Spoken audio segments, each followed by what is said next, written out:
একটি আদর্শ গ্রাম।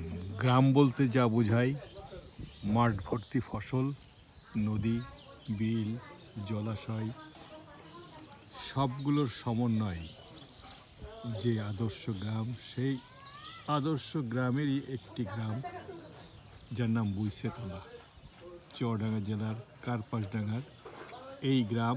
এই যে গ্রামটা দেখছেন, এই গ্রামের ওপারে, অর্থাৎ এই যে বিলটা দেখছেন, এই বিলটার ওপারেই ইন্ডিয়া।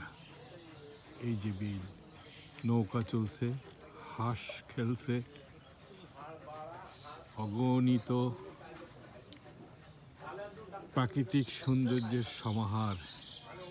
এই গ্রামটি বড় সৌন্দর্যে ভরপুর, অনেকটাই আদর্শ একটি গ্রাম, আদর্শ একটি মাঠ, আদর্শ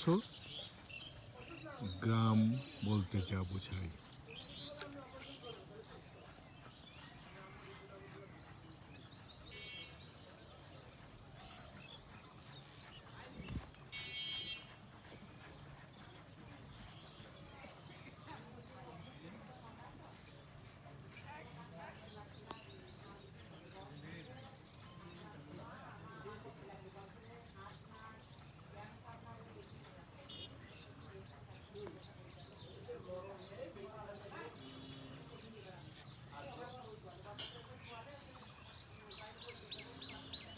আর এই বিলটার ওপারে যে গাছগুলো দেখা যাচ্ছে, যে মাঠ, ঠিক তার অপোজিটেই ইন্ডিয়া, অর্থাৎ যে আমাদের যে চারিদিকে ইন্ডিয়া ঘিরে আছে, সেই এমনি একটি সীমান্তবর্তী এলাকার সীমান্তবর্তী গ্রাম।